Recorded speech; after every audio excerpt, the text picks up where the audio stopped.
नमस्कार और सब में आपका स्वागत है। मैं हूं उदित तिवारी।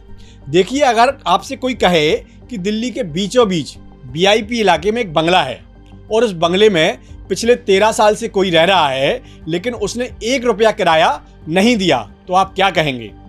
आप कहेंगे ये तो सरासर गलत है, इस पर एक्शन होना चाहिए। लेकिन असली मामला ये है कि जिस बंगले की हम बात कर रहे हैं वो कोई आम बंगला नहीं है। ये है दिल्ली का मशहूर 24 अकबर रोड और इसमें रहने वाला कोई आम इंसान नहीं बल्कि देश की सबसे पुरानी पार्टी कांग्रेस इसे अपना दफ्तर बनाए बैठी है। और अब आरटीआई से जो खुलासा हुआ है वो बहुत चौंकाने वाला है।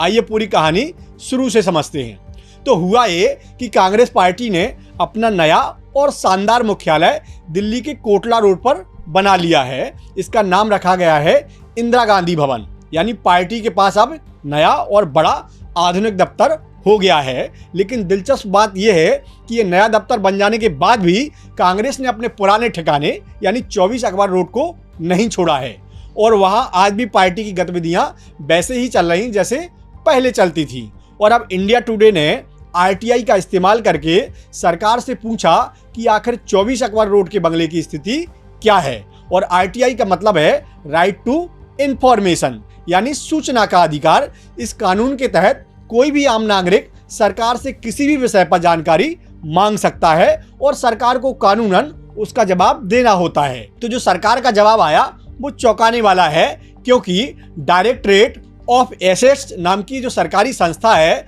जो इन सरकारी बंगलों का हिसाब किताब रखती है, उसने बताया कि ये बंगला 7 अगस्त 1992 को कांग्रेस पार्टी को अलॉट यानी आवंटित किया गया था। लेकिन 26 जून 2013 को इसका अलॉटमेंट रद्द कर दिया गया। यानी सीधी भाषा में कहें तो 2013 के बाद ये बंगला कानूनी तौर पर कांग्रेस का नहीं रहा। और सरकार का ये भी कहना है कि तब से लेकर आज तक यानी पूरे 13 साल से इस बंगले का कोई किराया सरकार को नहीं मिला है। अब यहाँ आप सोच रहे होंगे कि अगर पैसा नहीं मिला तो कितना पैसा बकाया हो गया है, तो इसका जवाब भी दिलचस्प आया है। आरटीआई में बताया गया है कि पार्टी का बकाया समीक्षा के अधीन है। यानी अभी सरकार खुद इस बात का हिसाब लगा रही है कि कितनी रकम किराए की बनती है। मतलब 13 साल बीत जाने के बाद भी अभी तक ये तय नहीं हुआ है कि आखिर कांग्रेस को कितना किराया चुकाना है। अब यहाँ थोड़ा फ्लैशबैक में चलते हैं। ये पहली बार नहीं है जब इस बंगले को लेकर सवाल उठे हों। साल 2018 में भी इंडिया टुडे को एक आरटीआई में जवाब मिला था जिसमें बताया गया था कि 1 जुलाई 2017 से इस बंगले की लाइसेंस फीस सिर्फ 3920 रुपए प्रति माह तय की गई है। यानी एक तरफ बकाया 13 साल से नहीं मिल रहा है और दूसरी तरफ जो फीस तय है वो बेहद मामूली है। अब यहाँ एक बात और समझनी जरूरी है ताकि आप इस पूरी कहानी को एक तरफा ना समझें, क्योंकि इसी आरटीआई में बीजेपी के बारे में भी सवाल पूछे गए थे। बीजेपी का पुराना दफ्तर था 11 अशोक रोड पर। यह बंगला बीजेपी को 21 मार्च 1985 को अलॉट हुआ था और सरकार ने बताया है कि अब ये प्रॉपर्टी लोकसभा सदस्यों के पूल का हिस्सा बन चुकी है और इसकी जिम्मेदारी लोकसभा सचिवालय को सौंप दी गई है। यानी बीजेपी के मामले में तस्वीर थोड़ा अलग है, लेकिन वहां भी ये साफ नहीं बताया गया कि बकाया है या नहीं। ये अभी समीक्षा में चल रहा है। तो अब सवाल उठता है कि सिर्फ आरटीआई से ही बात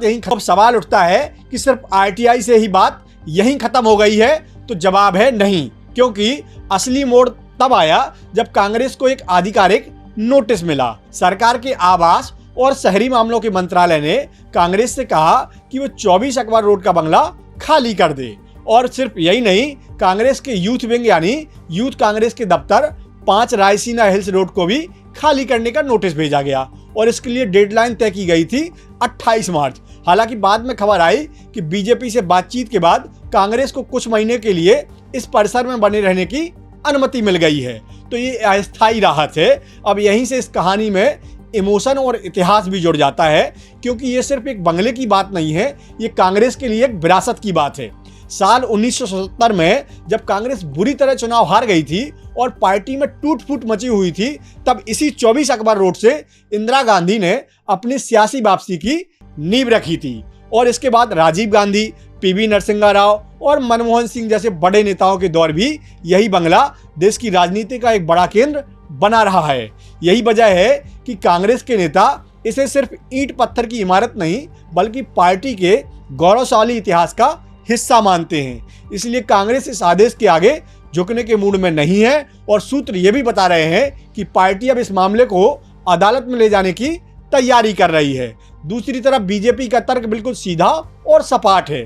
बीजेपी कह रही है कि जब कांग्रेस ने खुद अपना नया और भव्य मुख्यालय इंदिरा भवन बना लिया है तो नियम कायदों के हिसाब से उसे पुराना बंगला खाली कर देना चाहिए। तो भैया इस खबर में सिर्फ राजनीति मत देखिए, इसके पीछे कुछ बड़ी बातें भी छिपी हैं। पहली ये है कि नियम सबके लिए बराबर होने चाहिए, चाहे वो कोई भी राजनीतिक दल हो। सरकारी संपत्ति का इस्तेमाल करने के लिए तय नियमों का पालन करना जरूरी है और जिम्मेदारी भी। जब एक आम नागरिक को अपने घर का किराया या टैक्स समय पर देना पड़ता है तो सवाल उठना लाजमी है कि बड़ी संस्थाओं पर भी वही नियम बराबरी से लागू क्यों नहीं हो पाते हैं। और दूसरी बात, इतिहास और भावनाएं अपनी जगह हैं, लेकिन पारदर्शिता और जवाबदेही अपनी जगह है। किसी जगह से जुड़ी यादें, विरासत या इतिहास ये सब महत्वपूर्ण हैं, इंसान के लिए भी और संस्थाओं के लिए भी। लेकिन इसका मतलब ये नहीं कि नियम कायदों को नजरअंदाज कर दिया जाए। भावना और जिम्मेदारी दोनों साथ चल सकती हैं। और तीसरी बात, जब भी कोई विवाद होता है तो दोनों पक्षों को सुनना जरूरी है। यहाँ कांग्रेस अपनी बात रख रही है, बीजेपी अपनी बात रख रही है और हमारा काम है कि हम तथ्यों को समझें, सिर्फ एक तरफ की बात सुनकर राय ना बनाएं और अपनी समझ खुद बनाएं। तो भैया ये थी 24 अकबर रोड की पूरी कहानी। आपको ये स्टोरी कैसी लगी कमेंट में जरूर बताइए और हमारे चैनल को सब्सक्राइब ना किया हो तो करते जाइए। मिलते हैं अगली स्टोरी में, तब तक के लिए नमस्कार।